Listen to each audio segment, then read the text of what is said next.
Hey guys, this is gonna be a video about rebuilding this J-type overdrive that came out of a TR6 transmission, and the transmission is sitting over there. I already split them apart. Before that I tested it a little bit, but the oil was drained already, so I couldn't spin it on my jig that I built. But anyways, when I opened the transmission, I found lots of shavings, and here even we have some other debris coming apart, so we know that something is wrong with it. I know for a fact that it was forced in reverse when it was engaged, so I'm expecting to find the unidirectional clutch in pieces. So I left it overnight like this, so all the oil that's remaining there drains, and now we can start disassembling it. I'm gonna try to keep this series a little bit more compact, so it serves as a manual to people who want to rebuild their overdrives. So without further ado, let's get it disassembled.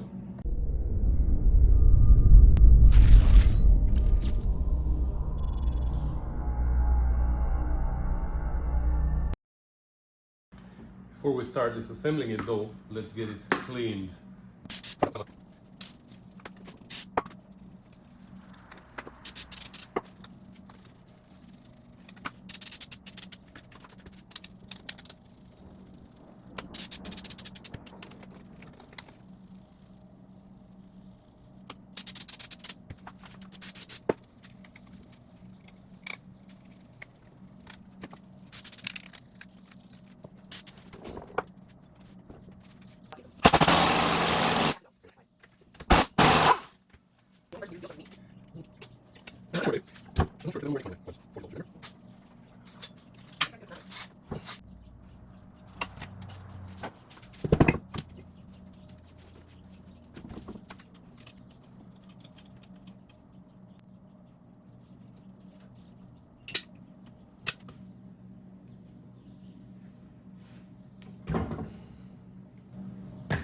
There you go. Okay, so what we've done here is I just removed the flange from the rear end, the adapter plate, and I removed also the angle drive for the speedometer and the speedometer gear with the sealing block here. That was the external part. I'm not gonna bother removing these two brackets because I think they're not gonna be in my way. If they are, I'm gonna remove them later. But from here now, we're gonna start disassembling the internal parts, and that's where the interesting part is. Okay, so to disassemble the internals, we're gonna start by removing the two bridges from here.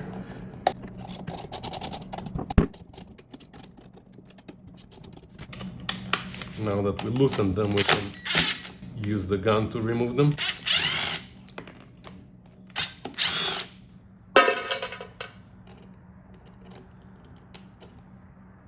One bridge is out.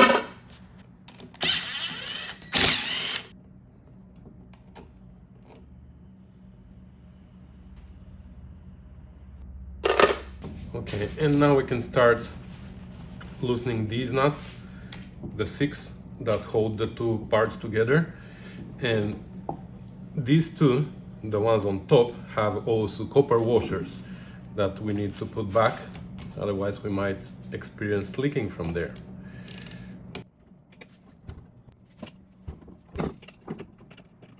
We're gonna loosen them all at the same time because there are springs here, so we don't want to get it wedged to itself.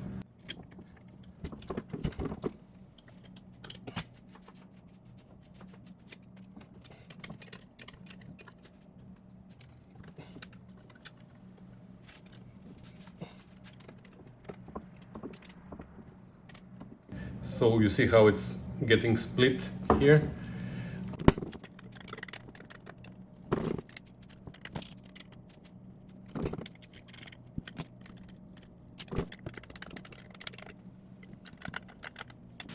I'm just trying to keep this gap equal, loosening the ones that are still tight. So watch everything going boing, and all the springs and bows and bearings fly all over the place. So here's one of our copper washers. Oops.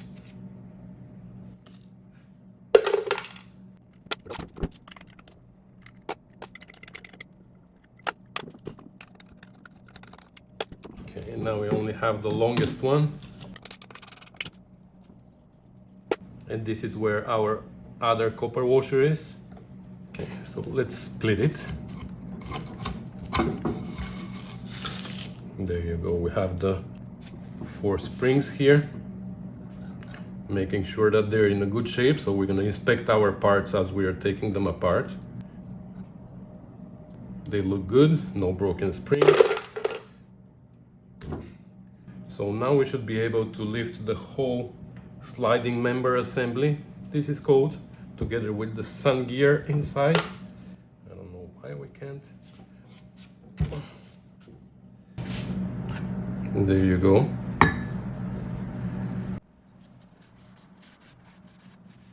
We still have material here. Doesn't look bad. No excessive play here. So this assembly we might not even need to disassemble.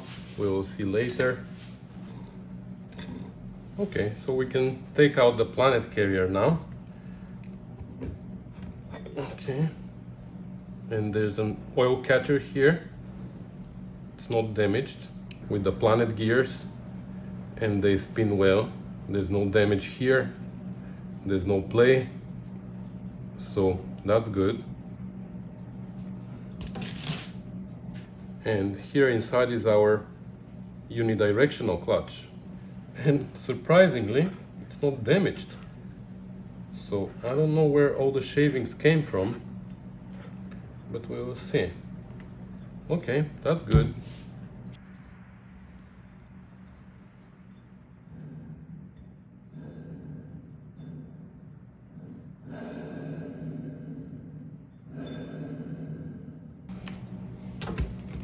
So let's look at this here. So there's a brake ring here, and I don't think we need to take it out. Normally with the drift from the other side you can tap it out, but I don't think we need to. So we're just gonna leave it alone for now, and we're gonna keep disassembling. Let's disassemble this part here. So we start with the operating pistons. Okay. The O-ring is in one piece, but it's super hard. Wow, it's like plastic. I'm sure it's gonna snap when we try to remove it. So now that we're here, we're gonna change all the oil rings. This one is the same, yeah. I'm gonna change them all anyways. So let's take this cover off.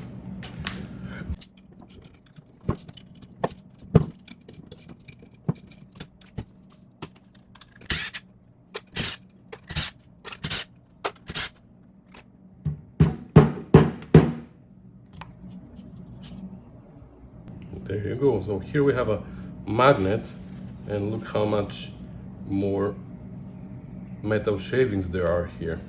I wonder where they're coming from though.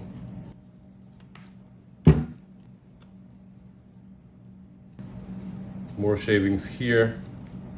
I'm gonna have to clean everything thoroughly.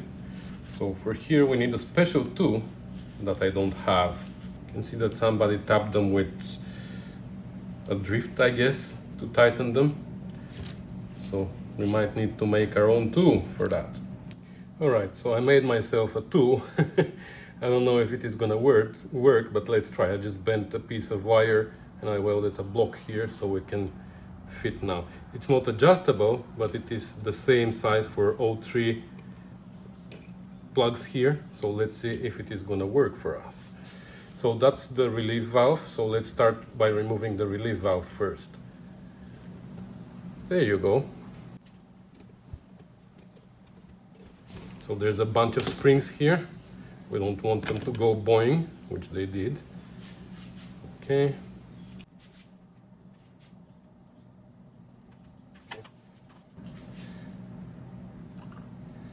So this is the piston. Has an O-ring, has a spring inside. That looks good. We're not gonna take this apart, I guess. And there's a spring inside, which is loose. Needs to come out too. It looks like it's caught by something, so I don't want to stretch it. Why is it caught? There's still oil inside. Let me see if I can drain it completely. So you can see the spring here, but it doesn't want to come out. There you go.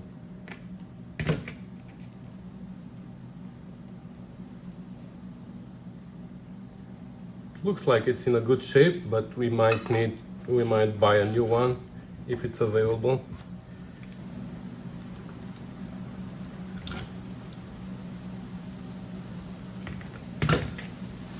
Okay. So that's how these three go. Like this and like this.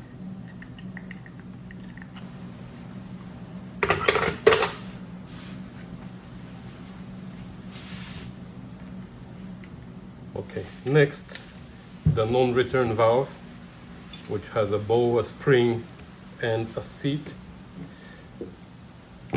Well, this one is not so easy though.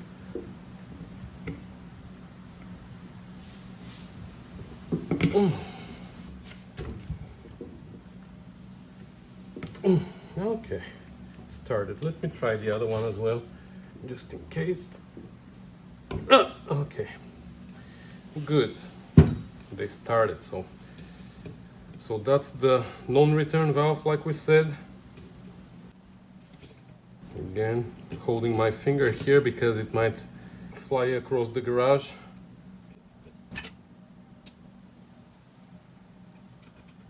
Okay. There's the spring. There's a bow inside as well. Here's our bow. That's how they go together. Okay, there's shavings here as well. Now this is the tricky part. We need to remove the valve seat from inside. I'm gonna try this peak carefully. There you go. So that's how it sits, with the embossed part down, and the bow fits into the cone here, like this. Oops. Like this.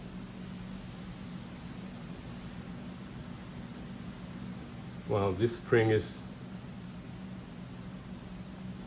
there's almost no motion in this spring, so I'm not sure how long it needs to be. So we're gonna try to order a new one because it moves only by a millimeter. So maybe it is too short, but might be the correct length. I have no idea. Alright, that was the non-return valve, but now we have to remove also the pump body, and that's gonna be even trickier now. There's an edge, the bottom edge of the pump body, but I can't pull it out. I need something more solid than that. Like I need something with a step. Let me figure out something. Okay, so what I did is I ground the head of this screw, and it's pretty flat now, and I can put it under the flange of the pump. I can wedge something there so it doesn't come this way, because only one end of the flange of the bolt is under the pump. Okay, so that's gonna keep it so it doesn't come out this way. And now if I put something here like this, I should be able to pry it out.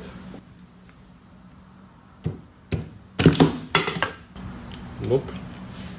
Okay, let's do another attempt. There you go, it's coming out. So of course there are special tools that you can use here, but I'm assuming not everybody has them, just like I don't. Okay, started going, but it still requires some brute force. Okay.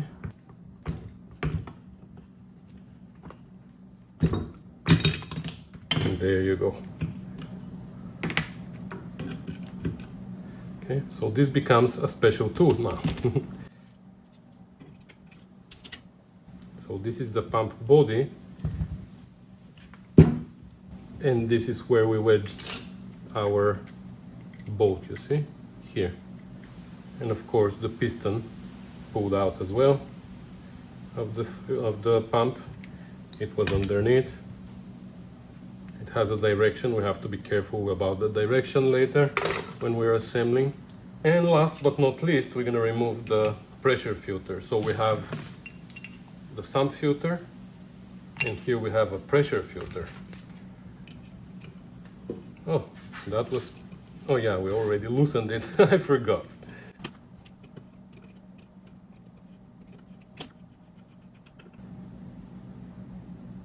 Okay. There's a aluminum washer here that seals. We're gonna see if it is available. We're gonna buy new. If not, we're gonna have to reuse it. And that's the filter itself. Wow, lots of dirt on it.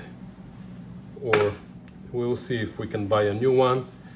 If not, we're gonna wash this one. Next, let's remove the solenoid, which also acts as an operating valve, but this takes a 1-inch wrench, which doesn't fit here.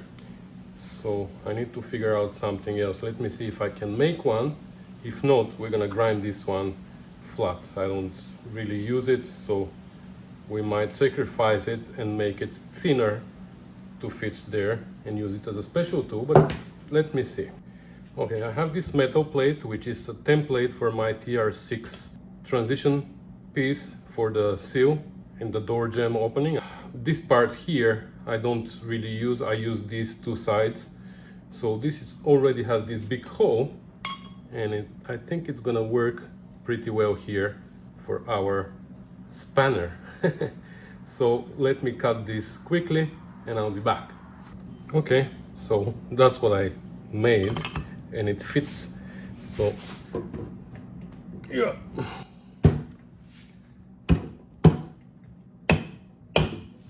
there you go. And now we can undo it completely. It has a copper washer, and inside is the operating valve as well. So they are one assembly.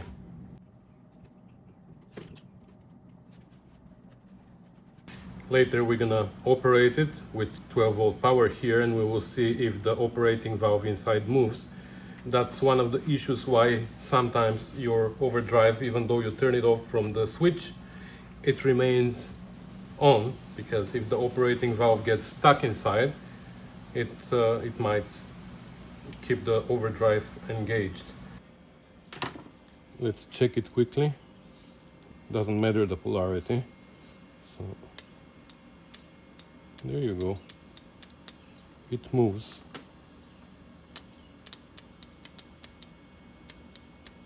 It moves no problem, so we're just gonna change the O-rings, and that's gonna be for the solenoid. This is just a plug here for the pressure tester. When we finish with it, we're gonna have to also pressure test it, but let's remove it now. It also has a copper washer. It's removing everything so we can clean it properly, because we don't want any of the debris to remain inside in the oil passages. So for this reason, we might also remove the brake, even though I didn't want to, but maybe we should.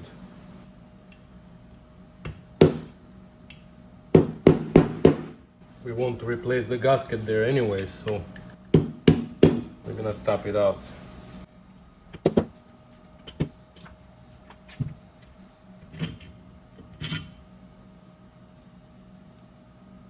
Okay. Okay, so apparently I forgot that there's more parts in the relief valve cylinder here, and I went ahead and I disassembled a lot more parts, but now that I have it disassembled, I realized that I'm missing some parts here. So apparently there's this valve here, lubrication relief valve. So we have the cup here. Here we have another spring and another bow inside. Let me pull it out. So we have to be careful not to mix the bows. So here it is. Let me clean up here a little bit. So this is our lubrication for the relief valve, and this is the spring and the bow from the non-return valve. So for our reference, we need to know that the spring for the non-return valve is bigger, but the bow is smaller. And for the lubrication for the relief valve, the spring is smaller, but the bow is bigger. So that's important not to mix them up later, right? And now inside here, we still have the relief valve body inside that have O-rings on them too, so we have to take these out as well, which I don't know how I'm gonna do. Okay, so I came up with an idea. So we have this wall plug, I think it's called. We're gonna shove it there, and then we're gonna run a screw into it gently to make it tight. Hopefully some of these teeth are gonna grab, and then we're gonna figure out, maybe with pliers or something we can pull the screw out, but we're gonna get there. Let's put the plug in first. I think it's gonna fit, hopefully. So we have to put it in the plug, in the hole. Wow, it fits beautifully. So maybe even a longer screw. Maybe this. Is it gonna spread it enough?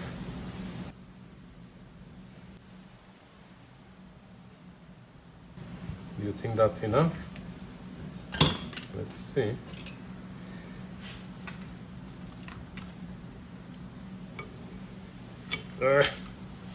These are too big.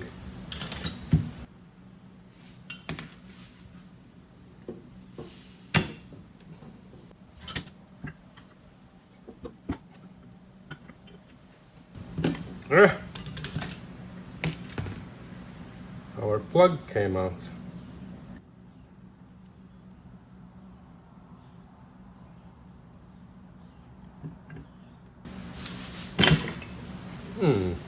There you go. All right, so that's the valve body out. So that trick worked well.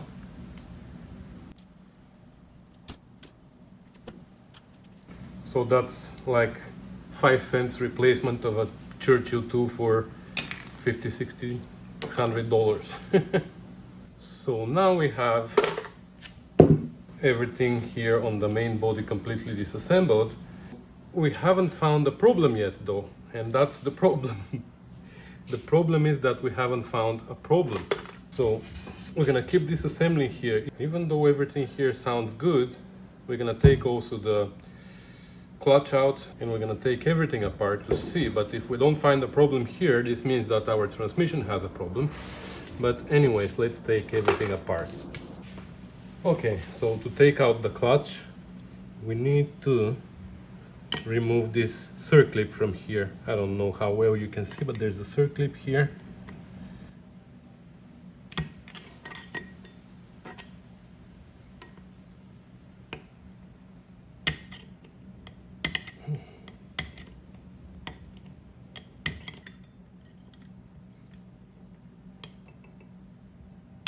It was almost out. It would help if I hold it on the vise, but I don't want to move. I have the setup here for the video, so there you go.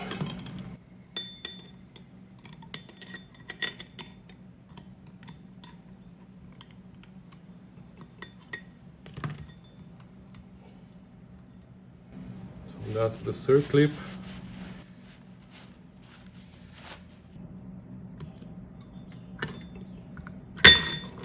And there you go. It falls apart right away. Nice.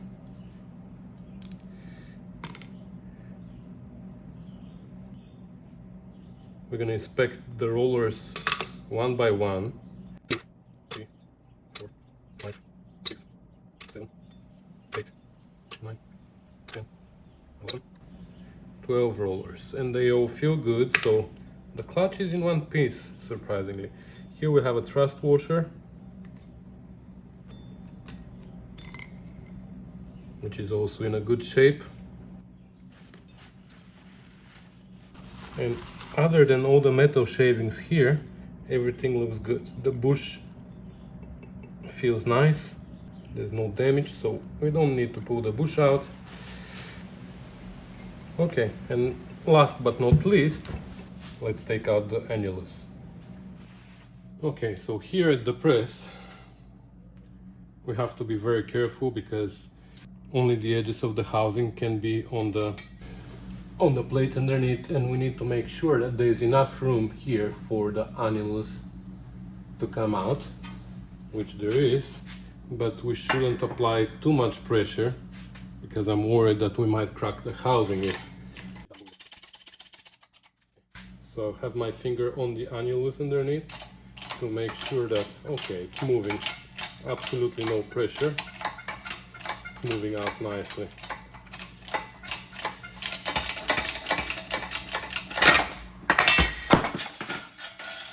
Watch your toes. Okay, so the bearing is still inside. There's another bearing here. Okay, we're gonna disassemble this on the bench, but let's push also the bearing out.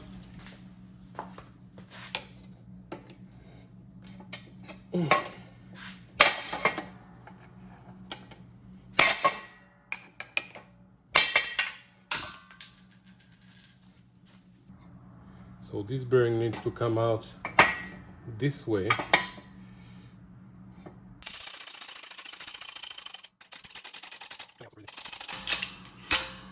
you go.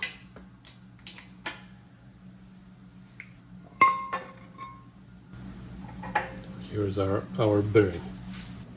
So this bearing seems to be in a good shape as well. There's this sleeve here. This is the speedometer driving gear. That's how it comes out. That's in a good shape as well. And this bearing is in a good shape as well, so we're not even gonna bother removing it, just to put it back in. It's in a good shape. So with that, we have the whole overdrive disassembled. Actually, we never took this apart, so let's take the sun gear out as well, just for inspection purposes. So there's a big circlip here that doesn't want to come out. Okay, I have them reversed. And these will work better.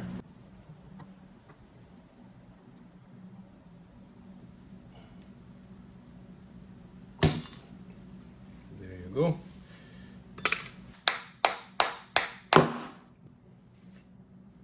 Okay, so this bearing is good.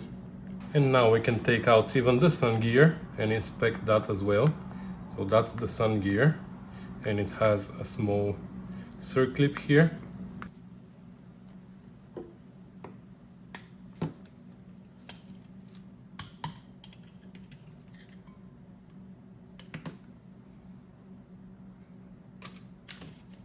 And now the sun gear should be able to come out in this direction.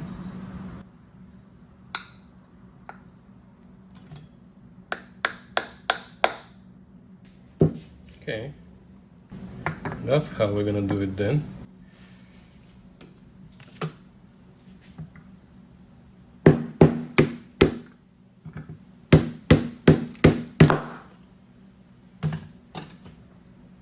Now that wasn't normal. Well, we don't have any damage here, but that was supposed to come out easier. Looks like we have some damage here. I'm not sure how, but something damaged here, you see?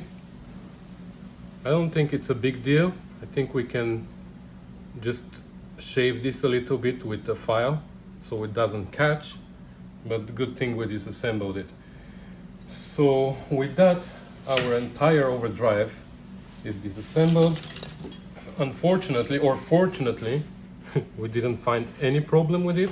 Obviously the problem that we have with all these metal shaving is in the transmission, so I'm gonna take care of that, but it's not gonna be part of this video. This video was about the overdrive, so I'm gonna order parts now. Since we have it taken apart, I'm gonna order all the O-rings and seals and gaskets, and we're gonna replace everything that needs to be replaced. Maybe the little springs, the bolts, if they are available, we're gonna replace all that. And in the next video, we're gonna start assembling it. And by the way, I took the transmission apart and I found the problem.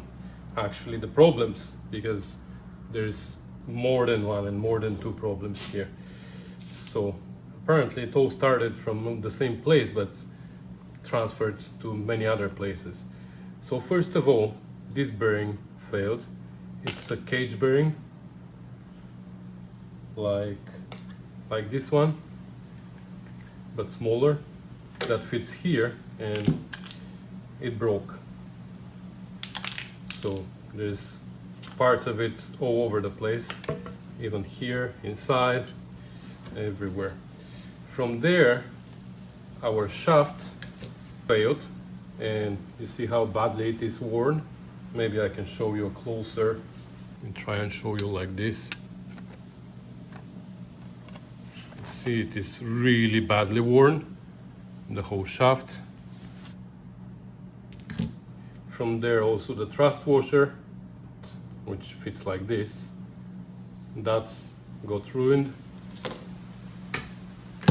This bearing, I think it's not related to this problem, but it's noisy, so this bearing is gonna be replaced as well. I'm just hoping that the spindle inside doesn't look too bad. So we have another cage bearing on this side, which is still good, but I'm gonna have to inspect the, but yeah, the spindle is also really badly worn. I'm gonna wash it and I'm gonna try to shoot a picture inside. So that's gonna be the biggest problem, I believe, because I don't know if this is available. And the reverse gear is chipped a little bit, but it is chipped. I don't think that's related to this problem as well, but or it might be, I don't know. So we have to inspect also. We have to inspect this ring as well, because that's what meshes with this reverse gear. Seems to be okay. So these are the parts that we're gonna need. Plus, of course, all gaskets and seals, etc. The bushings are good. Even the top hat bushing, which normally fails. Anyways, I just wanted to show you that I found the problem. So again, stay tuned for the next overdrive video. I'm not gonna film the rest of the transmission. If you want to see transmission overhaul video, I have one, and I'm gonna put a link here so you can go and watch it. That's why I'm not gonna film this one. This one is gonna be only about the overdrive. So stay tuned for part 2, in which we're gonna assemble it eventually. So thanks for watching, and I'll see you next time. Bye.